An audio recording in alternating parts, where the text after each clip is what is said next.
Hello everybody, my name is Dustin Haldane. I'm a Staff Sergeant in the United States Air Force, and I'm a Security Forces member. Now, being a Security Forces member means I am a cop. Now, being a cop, I get to play with all kinds of cool little weapons, toys, and all that. For example, I get to play with the 9mm Beretta, which is a handgun. I get to play with an M4 carbine rifle, which is a rifle. But today, I am teaching you about the ASP Baton. Okay? The ASP Baton, ASP Baton. This is used in every cop's arsenal. Now, the ASP Baton, cool thing about it is instead of shooting somebody right away, you can bring this out and strike them, and you're not killing anybody, and you're taking them to jail. Now, with the ASP Baton, you can de-escalate and escalate the use of force with this. Now, if someone's coming to you with a handgun and pointing it right at you, you're not going to pull out your baton. At least I wouldn't. What I would do is I would pull out my 9mm Beretta and I would do what I had to do. Now, if someone's coming at me, didn't have anything on him or like a bat or something like that, and he's coming after me, then yes, I'm going to pull it out and I'm going to strike him. Now, we'll go over the baton, we'll go over the components, and then I'll teach you how to use it. The components, you have the cap, which I'm taking off right now. It's twist and take off. Look at that, cap. Then you got the retaining clip. Now the retaining clip, you can either make it wider or you can shorten it a little bit. Okay. Now what this does is it's going to make your ASP Baton go out quick or go out slow. If you widen it, it makes the shafts go out a little slower, and if you shorten it up, it makes it go out a little faster. But this is the retaining clip. Then you're going to take out the shafts and the tip. This is the middle shaft, this is the end shaft, and this is the tip. Simple as that. Too easy, right? Too easy. Now, when you strike an opponent or strike a subject, you're going to hit them with the last 3 inches. That's it. That's it. This is 21 inches. You're only hitting them with the last 3.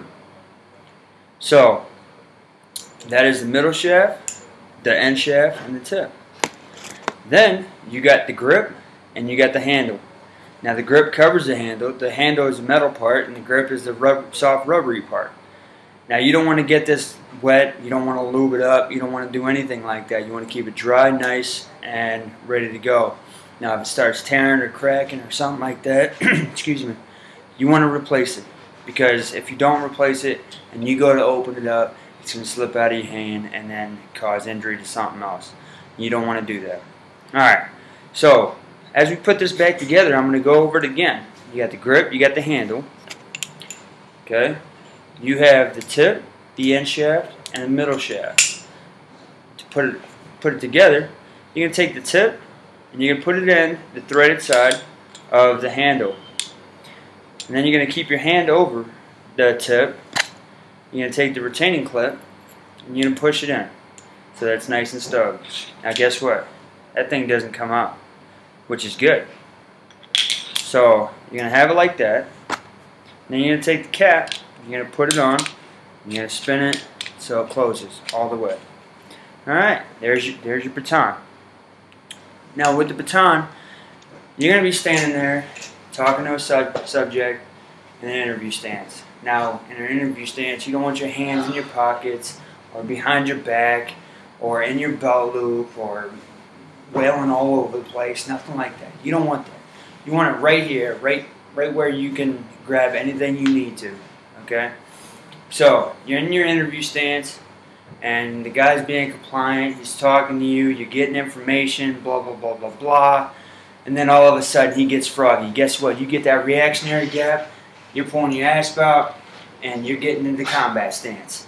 Now, in the combat stance, you want your feet shoulder length apart, you want the feet facing towards the subject, knees bent, your reaction hand, which is your weak hand, blocking your face, blocking the money maker, and you want your weapon hand with the actual weapon.